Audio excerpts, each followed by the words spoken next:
Welcome back to my channel. Today I'm doing a full kit review of what I take hiking and wild camping. I apologise in advance about the noise. Apparently there's a rave in my neighbourhood again. So yeah, I'll do the best I can, and if you can't hear me at some points I will voice it. Thank you. So the first things first we have is the these trekking poles that I got from Trekology, that collapsible. They have cork on the handles, which is quite a nice comfort.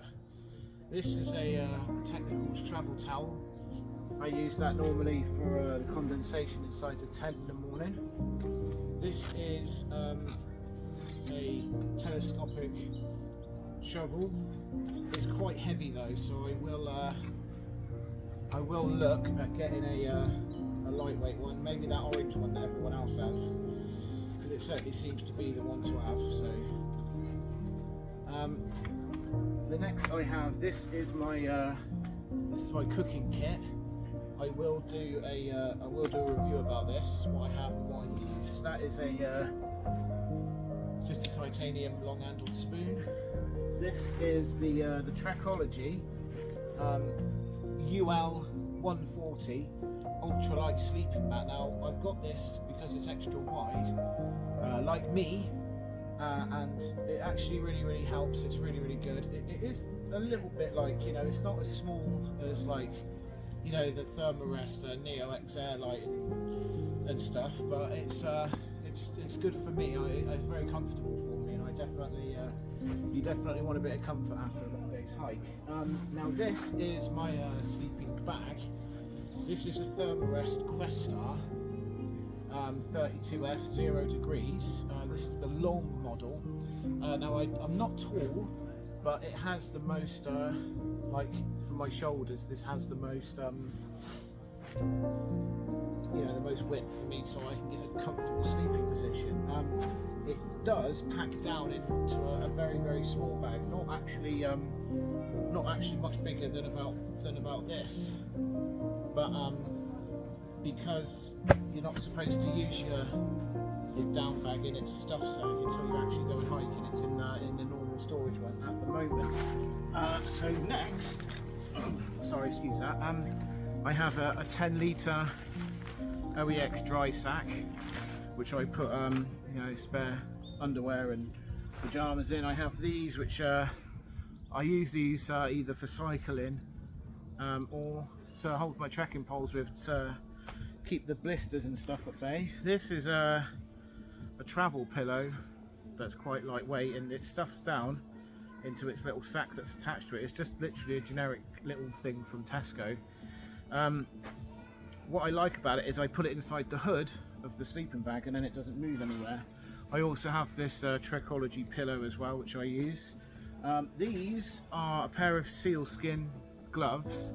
I originally brought them to keep my fingers warm when I was cycling home from work in the middle of the night. I used to get like really cold fingers, and I bought these to keep them warm, but they actually have you know, obviously a dual use. You can use them if your hands get cold, if you're up on a high mountain and the wind picks up, etc. And that is yeah, and they're very good, nice and insulated, completely warm. Didn't have to worry at all about that. This is the peg bag for my tent. I actually did get a few bigger ones. I got these to use in conjunction with the ones that it comes with, which is actually in here. This is the Lanshan 2, just the standard 2. This is the 3-season one from 3FU Gear. Again, I will do a review on this, and I will also review the sleeping bag, and I will review the bed, because they're quite good. This is a black diamond head torch. It takes 3 AAAs in the back, in here, and I got this because it's got 3 different lights on it. It's got one that's sort of like a spotlight, one that's sort of like a surrounding light, and it's also got the little red light on it as well. I found it quite comfortable and reasonable priced, so that's why I picked that up. I don't exactly know the model number. What I will do, I will find all of this gear and I will list it in the description below, so that if you guys want to get it for yourself, yeah, you know where to go. So these are just basically Amazon generic sitting pads. They fold down into their own little cases, go down to that. They don't weigh anything obviously because they're just sitting pads. They weren't especially exciting or expensive. I'm not expecting them to last like an absolute fortune or last a long time, etc. This is the actual stuff sack for the Thermarest sleeping bag.